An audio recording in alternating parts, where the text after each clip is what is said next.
Hello. Hi. It's you guys. I've missed you so much. I've missed you so much. I can't believe it's only been, what, a week? I think it's been. I hope that the sound is okay and everyone can hear me okay. So just let me know if there's any problems and that you can see me. Hello to Justine and Lisa and Colleen. I've seen that you guys have been sharing lots of pictures as well, which is absolutely amazing. Really, really lovely. Denise, yes, it is absolutely really, really good to be back. So as you will have seen, we've got a few things that are like a new look. Just spruced it up a bit, did a bit of spring cleaning whilst we were on our break. So we've got a bit of like new text, a nice blue colour. Make it a bit more sunny in here, because the sun's not doing that, so we've got to have it from somewhere. Right. Justine has asked a very good question. Is there only rhubarb wastage that's poisonous? So I think you're referring to rhubarb leaves, which are poisonous, unfortunately. I'm not sure if they can be used as like compost or anything like that, because I think leaves are quite good at that. But no, we definitely shouldn't eat them. And that's one thing that I have found out through teaching one of our recipes in the professional chef course that Justine is actually doing with us at the moment, is that obviously, like, a lot of our students are really, really keen on limiting food waste. They always want to know, like, how can we make the most of these things, which is really, really wonderful, and basically Justine is doing exactly the same thing. But I did have one student who, like, while she was asking me can we do anything with these leaves, she started eating one. And of course I was like, no, don't eat. I mean, I don't know how much of a rhubarb leaf is poisonous. It might be a little or it might be a lot, I don't know. But whatever, you shouldn't be eating them. Definitely shouldn't be eating them. So there isn't really much wasted with rhubarb apart from the leaf. That's it. There's a little like gnarly bit at the end. But that's it. And I have to tell you that the other day I stewed some rhubarb with molasses sugar, and oh my gosh, it was amazing. Really, really, really, really good.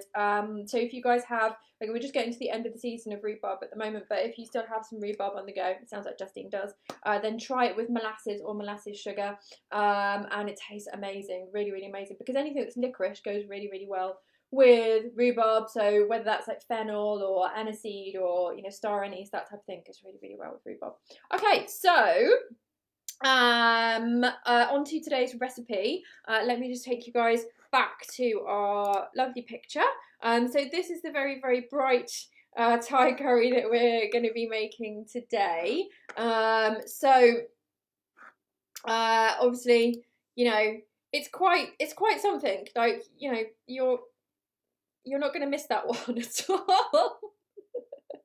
You're really not going to miss that one. But just a word of warning, maybe don't eat it with a nice white shirt on, okay? Because I don't want you guys coming back to me and complaining that you've got some purple spots over your top, okay? Which is very, very likely to happen with this dish. So basically what we're going to be doing is we're going to be making a paste. And so I think it was Katie actually mentioned that, and I think that she made a paste when she was making her Thai curry one day, and that's a really, really great way to impart loads of flavour into your curry dishes, whether it's a Thai curry or whether it's an Indian curry. It's by making this Thai paste first, and we're going to do it really, really simply and easily with our chopper attachment of a hand blender here.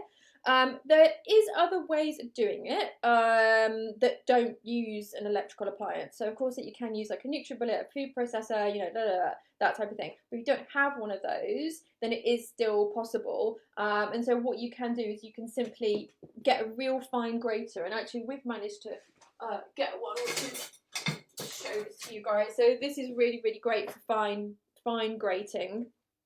And also, this would be good for fine grating onion. For fine grating something like our garlic here or our ginger, then getting a microplane for that would be great. So there is those options. So just if you guys don't have a blender or something like that, then you know you can still make it. You can definitely still make it. So I don't seem to be having any more questions coming up here. So I hope that you guys don't think that I'm ignoring you, because I would never do such a thing. Never. Oh, there they are. There they are. Okay, so you know Facebook has got this new look. Don't know what you guys think about that. But part of the new look is that it doesn't scroll, so I can't see your questions. So you guys have been chatting away, and I didn't see it. So let me have a look at this. Let me have a look at this. Okay. Okay, so we've got Patricia. Good morning, good morning. Just got coconut milk or creme fraiche, but not coconut cream. Actually, you can use coconut cream or coconut milk. What is it? I've got coconut milk here today. But either, and I'll talk you through what the difference will be. You can also use creamed coconut as well. That's another option. So you know, like the solidified stuff, but sometimes it comes in like a block. Sometimes it comes in a jar. You can use that as well. George, good morning, good morning. What a wonderful way to wake up. Oh, that's lovely. That's lovely. Linda said, did you say beet leaves are poisonous? No, and sorry for the confusion about that. We were actually talking about rhubarb leaves. So rhubarb leaves, definitely poisonous. Don't eat rhubarb leaves. I'm not sure if all of you guys can actually get rhubarb where you are, because it's quite a British thing. It's definitely like a real allotment thing as well. But beetroot leaves, absolutely fine to eat, and we often get them in our salad actually from Riverford. So they're fine. Karen says hello, really missed you all, me too. Justine says any other plants that are poisonous? It's great fun finding ideas to get rid of the waste. So really with vegan food, it's very limited as to like what is poisonous and what can hurt somebody. And this is definitely something Justine will be learning about in the Pro Chef course that she's doing with us. Because I think it's very, very important to know like how to not make people ill. That's like basic level for chefs. And so with vegan food, the main things that can make people ill are, as I said, you know, the rhubarb leaves, but you know, more things like the green pot potato can actually make you quite ill. Undercooked kidney beans. So undercooked kidney beans can make you really, really, really, really ill. So if you are going to cook kidney beans from dried, then you have to really make sure that they are very, very, very, very cooked. And in fact, I don't even bother with the dried ones because I'm so worried about that. I knew somebody who was sick from it. And in fact, their whole kitchen was sick from it. Because one of the chefs had made like a staff meal and they hadn't cooked them properly, which is just awful. And so the whole team were sick and they were really, really sick. So there's undercooked kidney beans. Pine nuts. Pine nuts is a really, really interesting one. So they won't necessarily make you ill, but if you have too many of them, then they can cause what is known as bitter mouth syndrome. And I accidentally did this. I made a raw dessert. So you know, like a kind of like chocolate mousse type thing. And I used soaked and ground pine nuts, which tasted really, really lovely. But it was just far too much for us, far more than we were used to having. And so for days, I think maybe about like 5 days, every time I would taste something, I would get a bitter taste in my mouth. So no matter what it was, even if it was like toothpaste, didn't really matter. So that's one to watch out for. But I think in the UK, that's pretty much it. I don't know if you guys can think of any others, but for the UK, and that's why with the course that we're doing, I always stress to people to look at what are the different things that can cause people to be ill in your country, because it can differ from country to country depending on what you have available. Okay, so Justine says that I will be doing a crumble. Oh, with the rhubarb. Good. And Joss said, yummy. Would that be a pudding on its own? What's that about? And Justine says, got beetroot all over the carpet. How did you manage that? How did you manage that? Doug, first time cooking along. Good for you. Okay, so he says it's missing the kaffir leaf, but that's absolutely fine. It's optional. It's absolutely optional. And Jojo, of course, is from Thailand.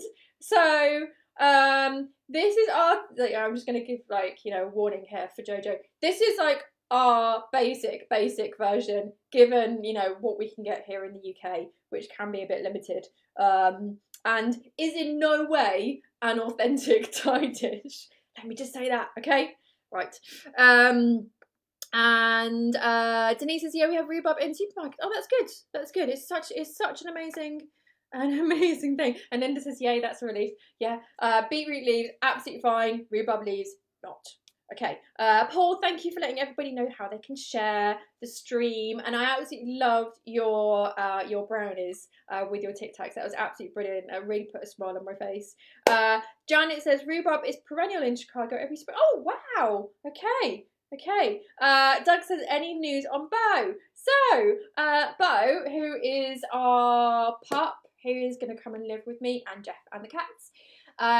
So she is in Romania at the moment. All the adoption stuff is going through, but there's a real backlog on bringing dogs over from the continent to the UK.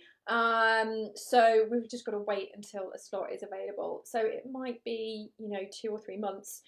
So we're at the moment like really focusing on getting everything that we need for her and bringing things in really slowly, because we've got cats, and so we don't want loads of things to all of a sudden change and the dog appears. So we're doing things really slowly. So we've just put in a pet gate so they can get used to that. We've got her toys around. She's got a teddy bear already, but she's got like her bed out and stuff like that, and then the cats can slowly get used to it and be like, oh, okay, something's happening, but it's happening slowly, so I'm okay with it. Because you know what cats are like. I'm sure some of you guys have cats. They don't like all of a sudden change. They really don't like surprises. So we're doing it really slowly. We're like doing like the slowest introduction of a dog into a cat home that's been ever known. So, but we'll get there eventually. And then I'm sure she will come on the show as soon as she's here. Can't wait to show her off. So anyway, on to today's show.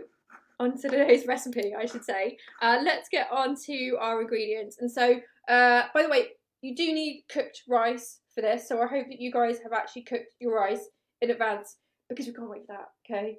Right? Okay. So if I say in the ingredients list that it needs to be cooked, then you need to do that before the show. There we go. Okay, right. Now let's get to our ingredients for today. And just a few more. Oh, Joss walked it all over the floor. So Joss apparently walked all the beetroot over the floor. That's terrible. Yeah, very hard to get out.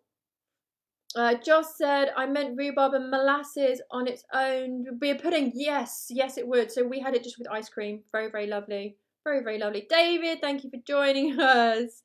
Fabiola says 2-3 months. Wow, I can't wait to see her during the live. I know. We're having to just be patient, but it will happen eventually. Okay, so on to today's recipe, and as I said, we're going to start by making a spice paste. Really simple thing to do. And so you can just use this method whenever you want to make a dish like this. And you can use the method whether you're making a Thai curry or an Indian style curry, anything like that. It's absolutely fine. So Colleen has already called it, and she says below the rainbow, it's Chef Day. And yes, it is. It's me with my quarantine hairstyle. Okay, so let's start with roughly chopping what needs to go into the blender. So first of all, we've got our onion, so a large onion, and I'm just going to really roughly chop it because we're going to be blending it, so don't worry about finely chopping it. There we go, so just big chunks into our blender. So, and of course, Colleen was first to it. So some things never change on the show. It's good to see. There we go. So I'm using a large onion.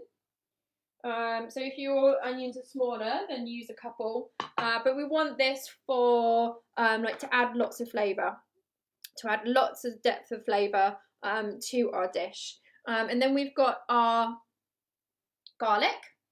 So 2 to 3 garlic more if you want it to be more garlicky. And again, just really roughly chopping these, and then they can go into the blender. And today I'm going to show you how to do this without oil, by the way. So if Sarah, I don't know if Sarah's come into the room actually yet.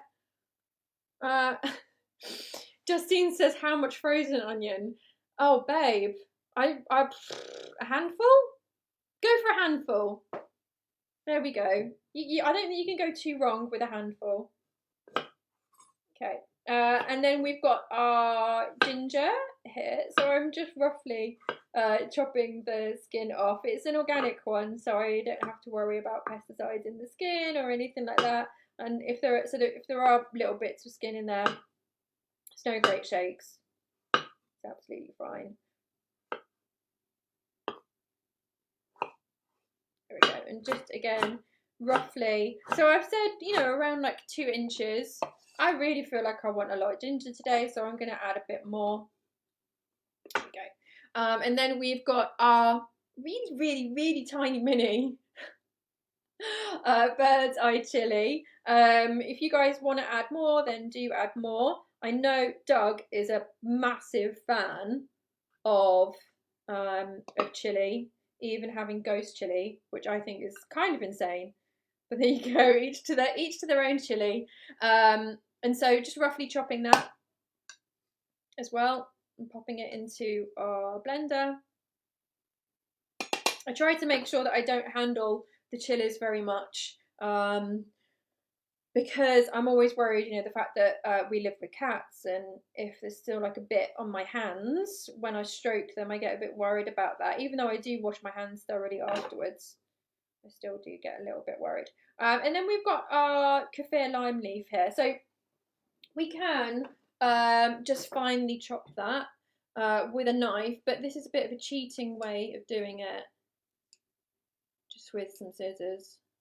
So I keep some scissors to hand in the kitchen because they're really useful for certain things.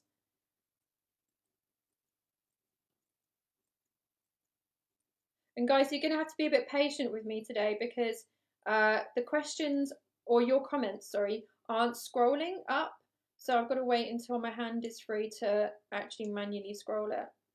So I don't know if it might be just because, you know, Facebook has this new look. Facebook likes to keep us on our toes, right? There we go.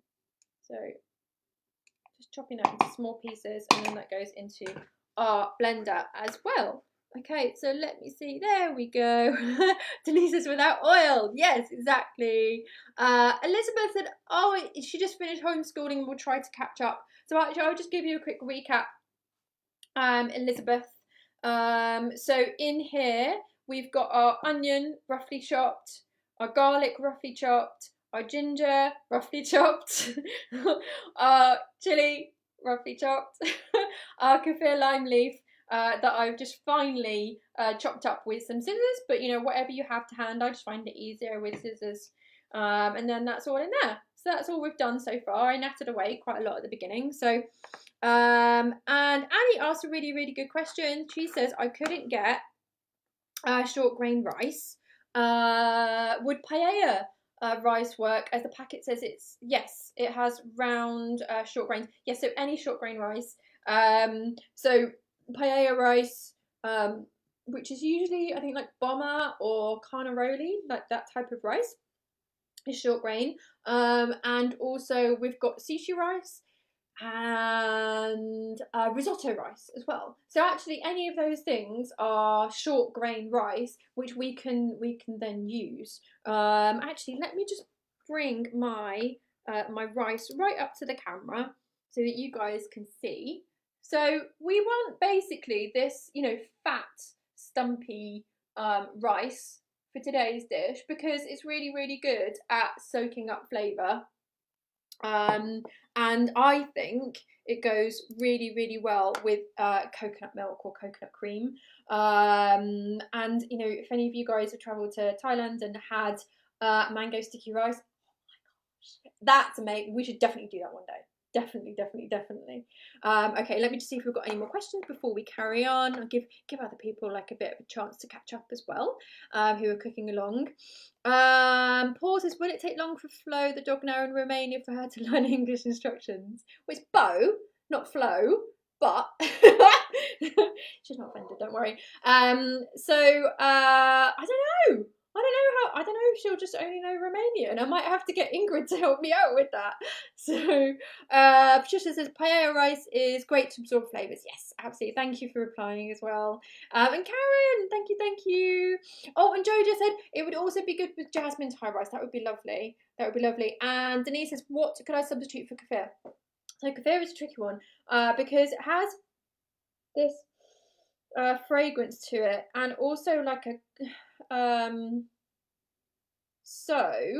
oh yes, you could use, I think that there is a combination of basil leaves and fennel that can kind of work, but that's more like a Thai basil, but you would still get that kind of like more fragrant aspect that the kaffir lime leaf gives to this. So anything like fennel or ground fennel or aniseed, or even Thai basil if you can get it. Thai basil would be, you know, really good quick substitute, a real like straight substitute. Penny says, does sushi rice work also? Yes, absolutely. And I think like it's a really good way to use up these things, because you know we might buy sushi rice and then only very occasionally make sushi. So quite often it's one of those things that ends up in our cupboard that we don't do anything with. So it's a good way to make to use up these things. And Jojo said actually sticky rice would be fab. Yes, absolutely. Thai jasmine is actually long grain. Okay, yes, that would be great. And Annie says, sorry, I'm not cooking long as I wasn't sure about the rice. That's okay. Yeah. Don't worry.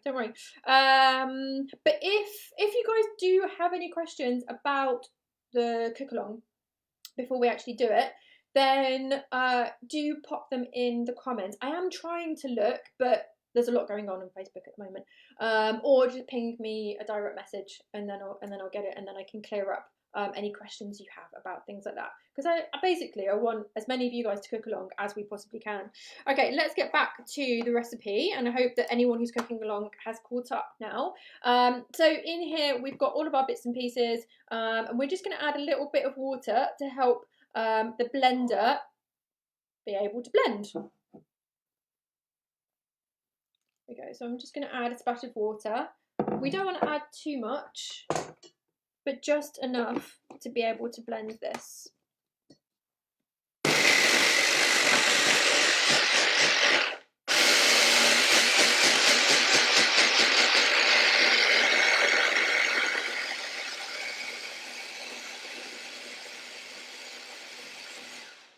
Okay, let's see how that's doing. Yeah, that's pretty good. But you'll be able to see those flecks of kaffir lime leaf are pretty much still there. So they don't blend down very well at all. The skin of the chili doesn't either. So don't worry about that. Absolutely don't worry about that. Okay, so now we can put our pan on. And of course we've got our blooming demon hob here. So yeah, and our not so good green pan, but you know, it's what we have. It's what I have. So I'm going to make do with it for the moment. But if you guys have any recommendations for makes of frying pans, then do let me know. I think I probably wouldn't be the only person who would be interested in that. Denise says that she has basil and fennel. Great. I think that would be a really, really good option. And by the way, guys, if in the future you need Thai basil and you don't have it, but you have basil and fennel, really, really great substitute. Okay, so I'm going to wait till this gets a bit hotter. So raise the temperature. I only ever really go up to 7 with this because it is so hot. And so in a moment we will be water frying our mixture, and so that is a method of frying where we don't use any oil whatsoever. So now this is nice and hot, and just bear in mind that my hob gets up to temperature really, really quickly. So it may well be that, you know, yours isn't ready yet to put your mixture in. We do want our pan nice and hot before we put the mixture in. Let's go with that. And let's go with this.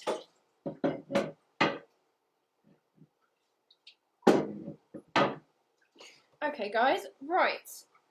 Whilst this is cooking out, and we do want it to cook out, we want to get rid of this raw onion smell. And now, because we're not using any oil, it may not go brown, which is absolutely fine, which it would do. And Janet says, for non-stick, I have a Scam pan. You are a lady after my own heart. I absolutely love Scam pans, and I'll have to come over here so that I can tell you this story because it is so tragic, so tragic. I had 2 Scam pans, and Scam pans are really expensive. They're like 85 to 100 quid for one pan, which is like pretty expensive. But they last a lifetime. They last a lifetime.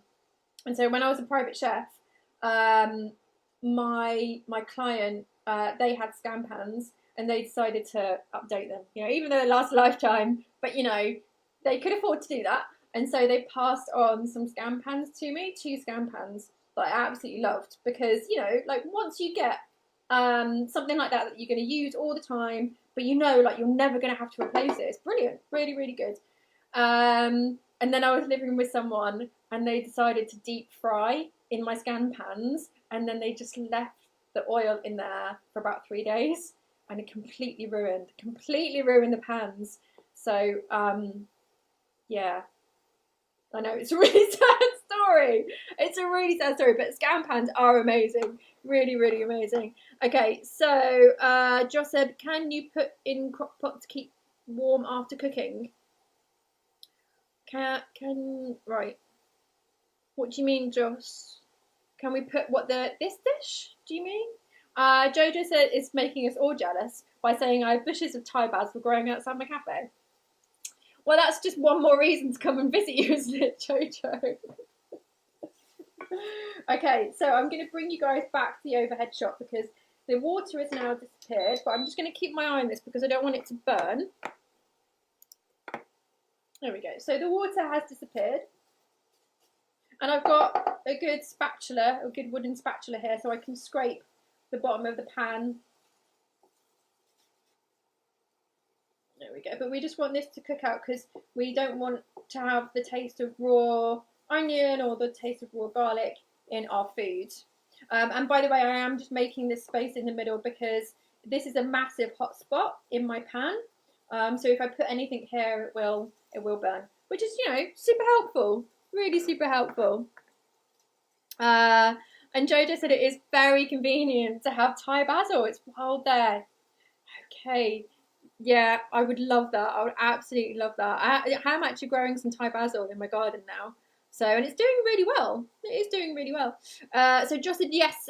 She means with this recipe, so can we put it in a crock pot to keep warm after cooking? So, and well, I would say that as long as the crock pot keeps it really, really warm and outside of the danger zone, because you've got rice in it, so you don't want it to be not hot enough. Basically, you want to you can keep it warm, but you just need to make sure that it doesn't dry out as well. There is a danger that it would dry out, so just bear that in mind. But yeah, you could. It's just, you know, we talked about this with rice before, that if rice is in the danger zone, then there's a certain bacteria that can grow in it. So you want to make sure that it is kept to quite a high temperature. So, and you can usually tell that because you can see like steam coming off it. So that's probably like a good way to tell. But you know, Justine is going to be a pro scene, so she should have like, you know, different like thermometers that you can stick in and you can check the temperature and stuff like that, right? So, okay, so this is coming along nicely and it is actually browning pretty well. Let's bring you guys over here so that you can see closer up, and I'm just going to add a splash of water, which might mean that there's steam There we go. And this will just deglaze the pan a bit.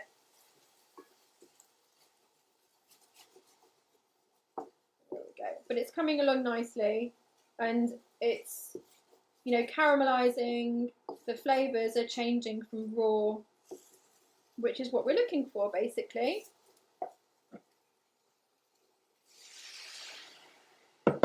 There we go, just adding splashes of water. So whether you're water frying or frying with oil, adding splashes of water is a really, really great thing to do.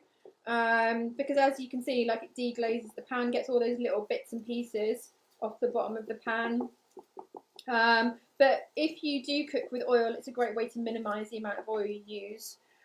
And Ankita, sorry, a little bit late. What's kaffir is a replacement. So our kaffir lime leaves are, sorry, they're actually in here, so I can't show you. So they're really lovely flavoured leaves. They're in a lot of like Thai cooking, and very, very fragrant. So I think a good substitute would either be Thai basil or basil, regular basil, like Italian basil, and fennel. Because we want something fragrant in this dish. I mean, that said, you know, it would be nice without. It would be nice without, because we've got all of these different flavours going on anyway. And Penny said, do you add more water as you need if it's not cooked down? Yes, absolutely. Absolutely. Justine said, oven thermometer, please don't kill me. Has someone been buying all their different chef bits? I think they have, haven't they? Okay, so I'm just making sure that this doesn't clump up too much so that it can properly cook out. There we go. There we go. So we're almost there.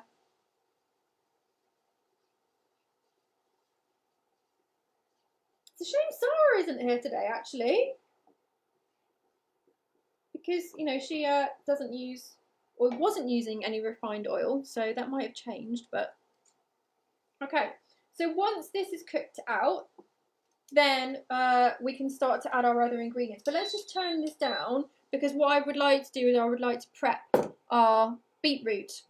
So we've got this really, really lovely beetroot here. We've got a plate as well, because I don't want to stain my wooden board. If you guys have plastic boards, then you might be okay.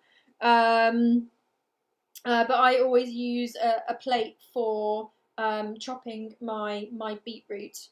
Okay, so I'm actually going to be using my mandolin today as well, but you guys can just use your knife if you want to. The idea for cutting the beetroot this way is that we want it to be really, really thin, and that's just because it will bring down the cooking time. And with beetroot, it can take an absolute age to cook, and so we're cutting it really, really small so that then it will cook quicker. You won't have to wait so long. Okay, so with my mandolin, there we go, and then I'll just see, that's a bit too thick. There we go.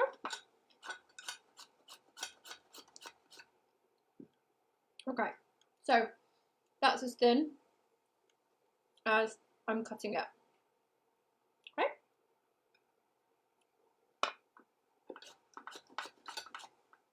And by the way, this is organic as well, so we luckily got some in our veg box from Riverford. So I've washed it, but I haven't peeled it. But you guys might want to peel yours. It's completely up to you. The skin is edible. You know, it's not hard or anything like that. Just give this a mix. Make sure it's, yeah, that's okay. That's okay. Just make sure it's not burning. And then once it's at this stage, we can then just stack our beetroot and slice it.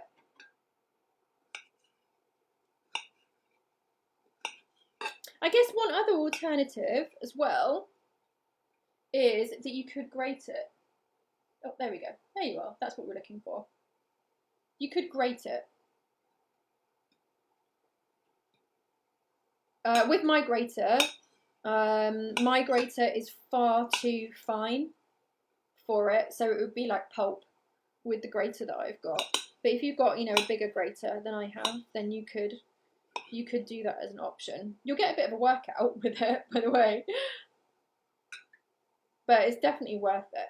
It's definitely worth it because this dish is like really, really pretty, really pretty. And I developed this just because I was thinking about like how great the colours would be together. Because you know, the beetroot with the coconut milk produces this really pretty bright pink colour. And beetroot and coconut are flavours that go together really, really well. Really well. Okay, there we go. Let's move these out of the way. Oops. And then on to our next one. And if you guys are using a mandolin, quite often we have to trim down what the veg that we're using, because, you know, I couldn't use this like whole thing with my slim mandolin. Let me just see if you guys have got any questions. There we go. Oh, Patricia said I cut my thumb with a mandolin. Really? Oh, are you okay? Are you okay? I hope it was just a little one. It's so easy to do. It's really, really easy to do. So be really careful with your mandolin. There are guards that you can get as well. Okay, so let's just mandolin this one. Ah, Jojo said I should try this as pink as my cafe logo. Never tried beet and coconut milk together. Yeah, it's really nice actually. Beetroot and coconut go together really, really well. And then you can also add lime to it as well. That's an optional thing that you can do.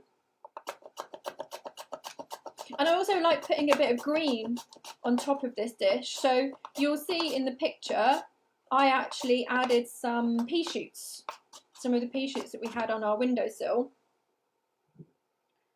to it, and the green just absolutely pops against the bright pink. Very, very Instagrammable.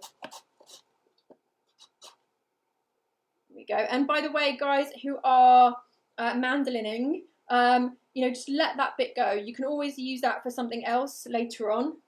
You know, we won't waste it. We won't just throw it away.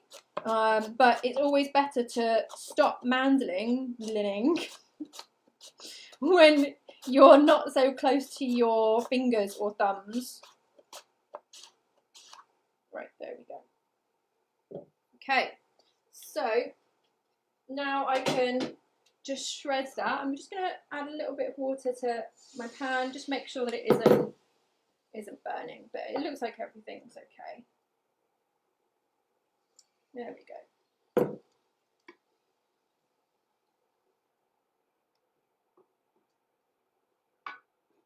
Okay, so now I can just shred all of this as well. So it is a bit of a exercise in patience as well, guys.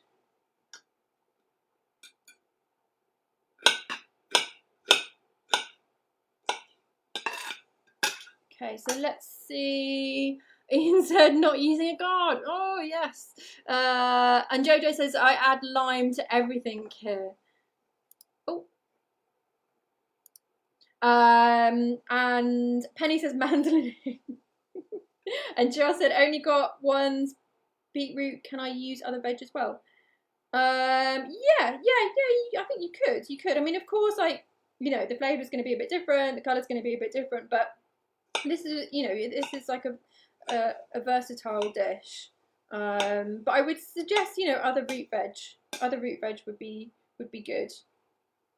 Okay, so actually let's come back over here because that's getting a bit boring over there. So, but I think I can see all of your questions now.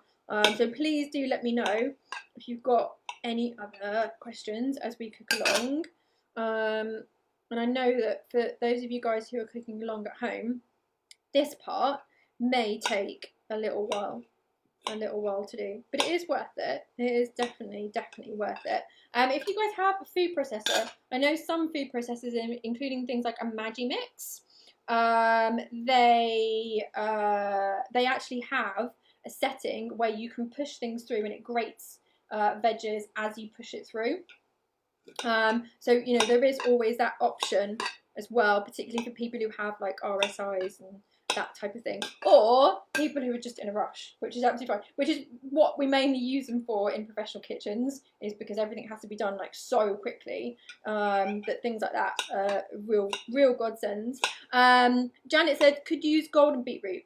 Well, I do actually have some golden and candied beetroot at the moment, but the colour wouldn't be the same, and that is really like the main reason why I came up with this dish, was because I wanted this like bright pink, like almost neon dish, because it was very summery at the time. And it really did complement the weather we were having.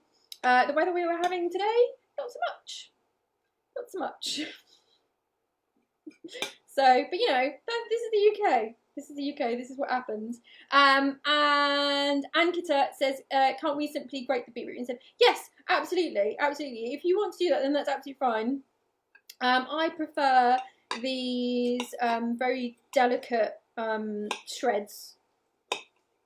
And this is actually something that we do with one of the recipes in the Professional Chef course. So we make a slaw, and I teach people how to do it this way. And I just prefer the texture of them this way rather than grating them.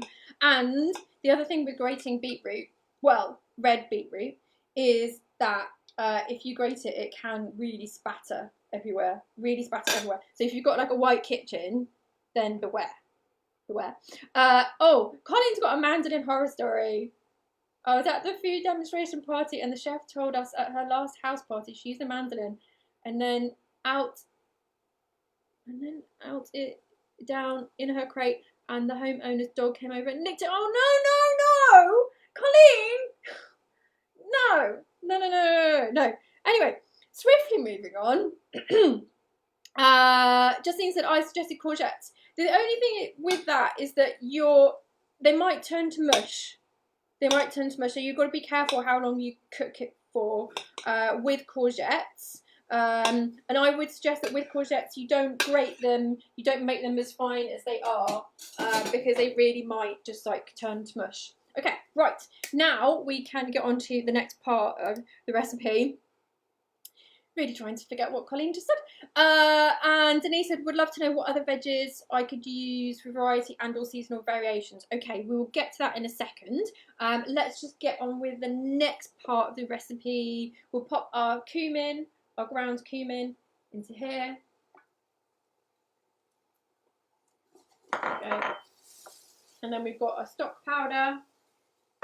And then a bit of salt, not all of that, just a bit of that salt.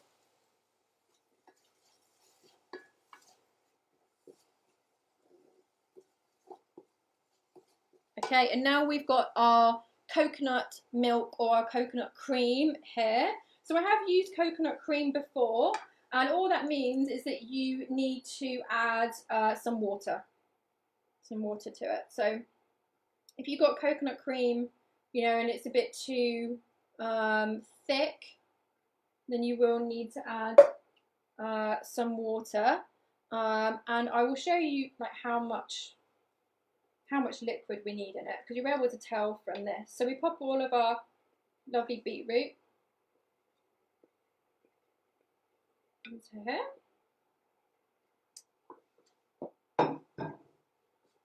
And as we mix this around, we'll get this lovely pink colour that will come out of our beetroot. Oops. Put over the side there. Okay. So at the moment, it's a certain shade of pink, but that pink will intensify. It will get a bit darker actually. Here we go. So now we can just let this bubble away. You don't want it on too high, you don't want it boiling.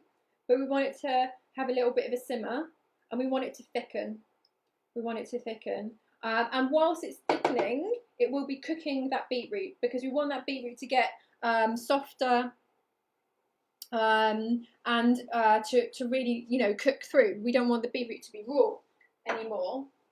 So we do need to allow it a bit of time to cook through. So if your mixture is too thick because you've just used coconut cream, you know, or the top part of the coconut milk, then, you know, you need to add a bit of water just so that this has a bit of time to cook out.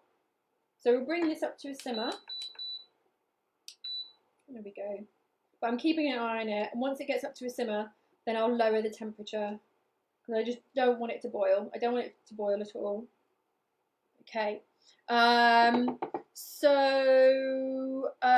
Colleen said, are you cutting on the plate so that the beetroot doesn't stain your cutting board? Yes, absolutely, because I've got a wooden one.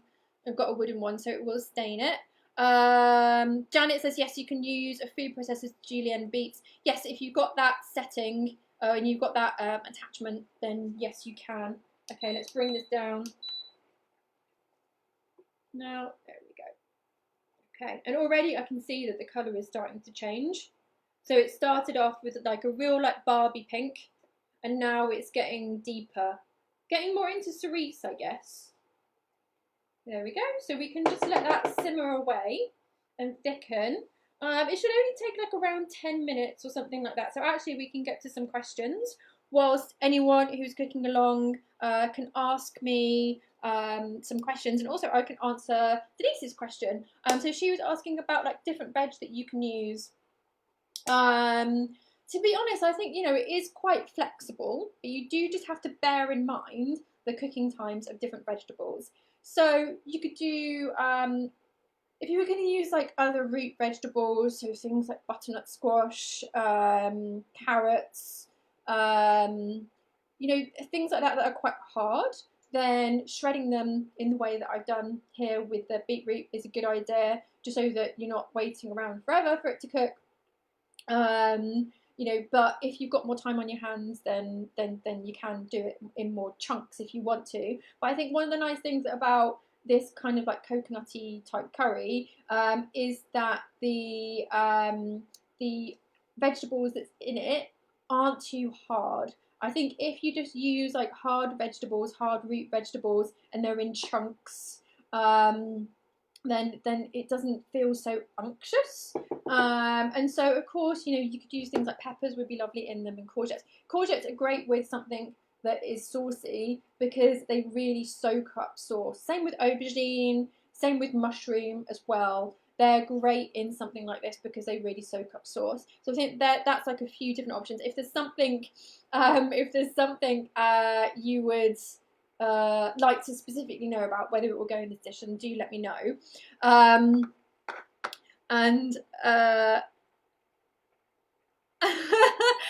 Colleen has apologised for her story. Oh yeah, I'm such a wimp for stuff like that, honestly, really. Penny says, so pretty. Would you substitute the stock powder and water for a liquid stock? Yes, yeah, absolutely. I use this Marigold stock powder. Let me just get it for you. So this is the stock powder that I use. I don't like the cubes. I definitely don't like the Knorr things that are really like gelatinous at all. I love this powder because it goes into any mixture really, really easily. This one is organic, as well as being gluten-free, as well as being vegan. So this is always like my preferred one to use. But of course, yeah, you can use like a liquid stock if you have it. And oh, Justine, yeah, I've got that question too. Was the dog okay? The dog was okay. I'm sure the dog was okay, but oh geez, yes. Mandolins, be careful. Jojo says sweet potato or yams might also be nice. That's a really, really great suggestion. And of course, you know, we've got the sweetness with the beetroot. So if we've got the sweetness with the potato as well, then that's a really, really great substitute. So thank you for suggesting that. Colleen said the dog was okay. George says, I imagine that kohlrabi would be good in this dish too. Yeah, I love kohlrabi. Really, really love kohlrabi. Colleen said, I'm so careful every time I use mandolin. Yes, absolutely. And just to say that whenever I use my mandolin, just as a matter of course, I turn this screw. So when I turn this screw, it means that nobody can cut themselves on the mandolin, because it means that this part is further out than the blade, so it basically like protects it. So if you've got something like that on your mandolin, then definitely use it. So that's a really good safeguard, and you just get into the habit of doing it. I mean, you know, I used to work in a kitchen where I would be handing things like this to a KP, and so, you know, they might just like plunge it into a load of soapy water where they can't see anything, and then pick it up with their hands. So I've always like tried to be like super careful about things like that, because, you know, it's not necessarily me that's going to get hurt, but it might be somebody else, which is, you know, horrible when things like that happen. And Doug said, found a back room in my local health food store. Yes, full of goodies, and now my wallet hurts. Yeah, but then, right, so what I always think is with healthy food, or like food from scratch, that is probably like the best thing that you can spend money on, because the amount of like the effect that can have on your life, the effect that healthy food can have on your life is infinite. Whereas, you know, if you go to the shops and like buy some clothes, which there's nothing wrong with that, but it doesn't necessarily have that huge, or doesn't potentially have that huge impact on your life. Because, you know, if we eat healthy food, and we eat food that's mainly made from scratch by us, then it powers our body, it powers our life, it gives us more energy, it gives us the ability to like do more of the things that we want to do. Like, it's amazing. So, sorry, standing on my soapbox, obviously. Janet said, what's the brand of stock powder? So it's Marigold. It's Marigold. Let me bring you to the overhead cam, and then you guys can have a close-up shot. There we go. There's the overhead cam. There we go. So it's Marigold. So Marigold also make nutritional yeast. They do not make gloves. That's a different company. And yeah, very good company. They also make some very good tofu wieners. I know that's Typhon, but they're actually, yeah, they're sold by Marigold. But yes, very good company. Very good company. And like their branding hasn't changed in about 30 years, which, you know, respect for that. You don't need to, really. But let me just say, actually, with this one, there are four different types. One that is vegetarian but not gluten-free, one that is vegetarian that is gluten-free, one that's vegan that has gluten in it, and one that's vegan that doesn't have gluten in it. I don't know why. Because this one's like really good, so why don't they just have the one? Yeah. So just beware, if you are gluten-free, make sure you've got the gluten-free one. And of course, make sure that you've got the vegan one, but it says right there on the front that it's vegan. Okay, so let me just see if there are any more questions. Okay, Justin says, my housemate picked it up to clean it unknown to me, and there was a lot of swearing. Penny said, thank you. I look for Marigold stock powder. Most in Australia contains MSG. Oh, that's such a shame. That's such a shame. I hope that you can find an alternative. Janet said, the stock powder, I assume I would use homemade stock, would have to adjust liquid and the recipe dough. Yes, absolutely. I mean, I do like making stock, but I would say that there are some recipes where you can appreciate homemade stock, and there are some recipes where, quite frankly, like, you can't really taste the difference. If it's something you've already got, then absolutely fine. You know, it's better to use it than waste it. But in a dish like this, there are so many other strong flavours going on that you're not necessarily going to appreciate your lovely homemade stock. So if you don't have much homemade stock, then I would save it for something like a risotto. So that's a really good example of a dish where you'll really be able to taste that homemade stock, and you'll really be able to appreciate it more. But if you've got it, you know, and it's going spare, then use it. Janet said, oh, the same brand as the Braised Tofu. Yes, the Braised Tofu, that's it. And Justine is laughing at the word wiener. Okay. Colleen said, I can't get Marigold in the US. I also emailed Meridian because I can't get any of their products here, and they don't ship. Oh, that's really annoying. That's really annoying. But the thing is, right, I always thought that in America there was so many of these like health food brands that came up in, you know, like from the 60s and 70s that have got quite big now. that I would think that there's an American brand that does something similar to this. So if anybody who's watching does know of something like this that is available in America, then please do let us know, because that would be really, really useful for Colleen and other of our American guests that are watching. And Justine said that Marigold do a low salt one too. Yes, and that's one thing to watch out for in your stock, and definitely in the Marigold stock, is that it already has salt in it. So you may not need to add salt in what you're making. Okay, so my pan has bubbled away long enough. So as you can see, the colour has really intensified from that Barbie pink to this beautiful, beautiful cerise colour.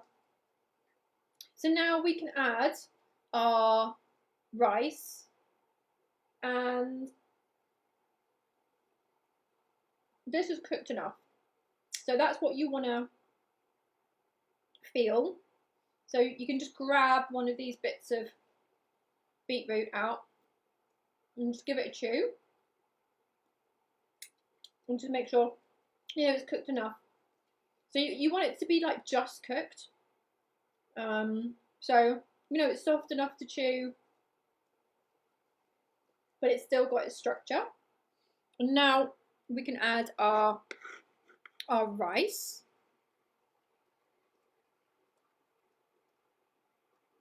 So we just want our rice to cook through.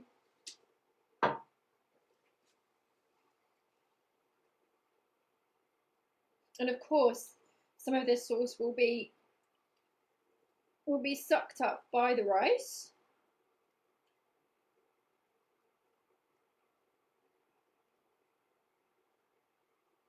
So if it goes too dry, you can just add a little bit of water to loosen it, because we still want some wetness.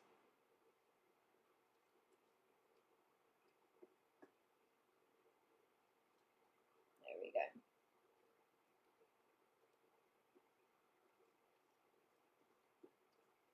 So actually I'm just going to add a little drop of water to mine, because whilst the rice is cooking through, we don't want the pan to dry out. I want a bit of water, a bit of liquid left at the end. There we go. There we go. So we'll just let that simmer for a few more minutes, and let me just see if we have any more questions. Fabiola says, wow.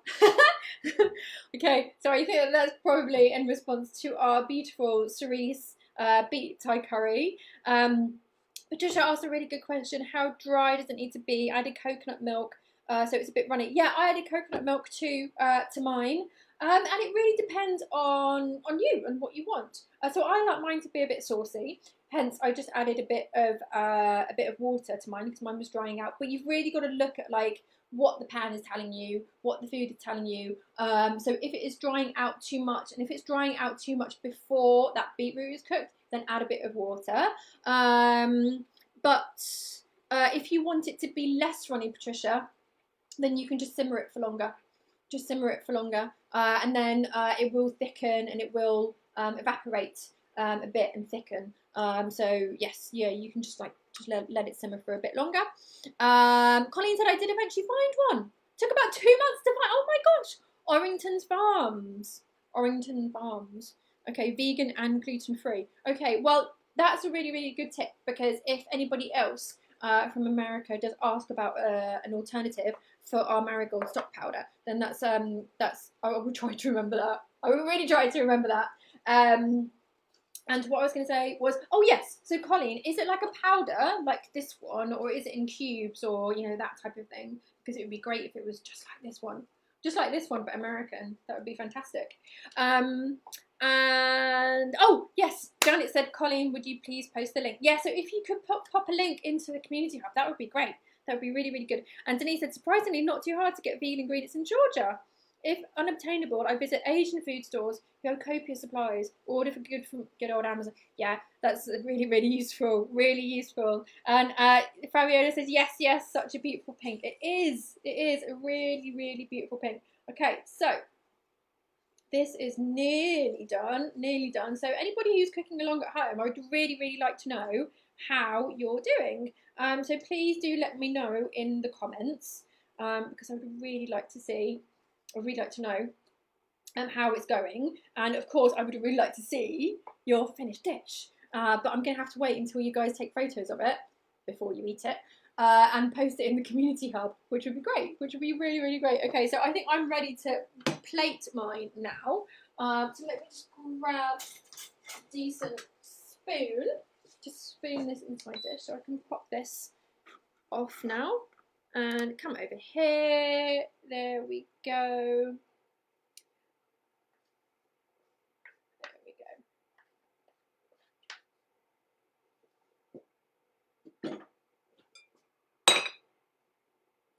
Okay. So, this is our beet Thai curry. As I said at the start of the show, in no way authentic, but using what we have here in the UK, it's a pretty good lunch. It's a pretty good lunch. And using up our seasonal beetroot that has so much amazing nutrition in it, so much amazing nutrition. And what I'm really enjoying at the moment is making these curry dishes that just have one veg in it, and just making that the star of the show. So, you know, some people might think that, oh, it's boring, and, you know, you want to have like, you know, 3 different types of veggies in it, that type of thing. But actually, and you know, I did the same thing with our chickpea curry. I really like this idea of, you know, just really showcasing one vegetable. And what that also means is that you can end up having like a whole array of like different types of curries, just with like one main like star of the show for each one of them. We can have like a whole table which I love eating like that. I really love eating like that. Okay, so Colleen said that with the stock powder, it is a powder rather than a cube, and that's what took so long. So most things in the US are cubes. Yes, to be honest, in the UK it's the same. So if you go to a supermarket, I think pretty much all stock apart from this one is in cubes, apart from like the liquid ones, obviously. And so Patricia's so beautiful and smells. Oh, good. I'm glad that you're enjoying it. Doug said it's beautiful. I'll post my effort in the hub. Thank you for doing that. Denise is sniffing the screen. And of course, please taste test for us. Yes, I will. And yes, there's a spoon. There is a spoon. Okay, I'll try not to get it down me this time. Jojo says it looks fab. I think if I do it, I'll serve the rice separately. Yeah, absolutely fine. Annie says I'm going to make it now that I know I can use a pear rice. Good. I hope that you enjoy it. It is really fragrant. Loads of flavour.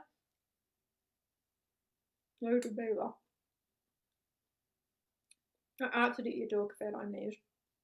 But guys, if you find them fresh, same with curry leaves and bay leaves as well. If you find them fresh, then buy a load of them and store them in your freezer. So that's what I do. I've done the same with galangal and lemongrass before as well, and chilies as well. I put those in the freezer because they don't last too long in my fridge. So all of those things can be frozen. Same with fresh curry leaves. Like, I absolutely adore fresh curry leaves, but very difficult for me to get hold of them. So when I do find them, I buy a load of them and then I freeze them. So that's a really good tip for you guys. Patricia said I would add some pink peppercorns. Girl after my own heart. Love pink peppercorns. And Annie says it's a nice idea of Jojo's. Yes, to have the rice separately. Absolutely, that's absolutely fine. Yeah, work really well either way. I think the only thing to watch out for is that when you're plating it, trying not to get one to bleed into the rice, but maybe popping the rice on top or something like that. But those contrasting colours would look great. Really good. Penny said, I love your terminology. Listen to what the pen is telling you. Yes, yeah, I do get a bit woo-woo, I'm afraid. But you probably know that already by being on the course. Oh, thank you, Colleen. Colleen has shared a link to Orrington Farms vegan stock. So if anybody is watching from America, then have a look at that, because apparently that's a really, really good one and very similar to what we use here.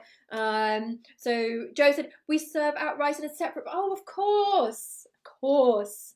And Joss said courgette didn't turn into mush. That's good, good, good, good. That's great. That's great. So I hope that you guys have enjoyed making this with me today. We will be back. Let me start again. We will be back every Thursday, Friday, Saturday at midday UK time, and it will be Katie tomorrow. So Katie will be making a really tasty, very, very simple, but effective dish, which is her tempeh Reuben. So of course, a few of you guys have been asking for tempeh recipes. So catering for you, no pun intended, with that. And this dish was inspired by you guys asking for beetroot recipes. So please do keep suggesting them. We've got a post at the top of the community hub that will stay there, and you guys can just add and add and add and add whatever suggestions you have. We'll try to keep up. It's difficult though. You've got a lot of suggestions, which is great, which is really, really great. Okay, so Colleen said thank you so much. It is good to be back. Missed you guys. Missed you guys. Okay, so thank you to everyone who cooked along with me today. I'm really looking forward to seeing your pictures in the community hub. And have a great lunch, everyone. And of course, as always, have a lovely day.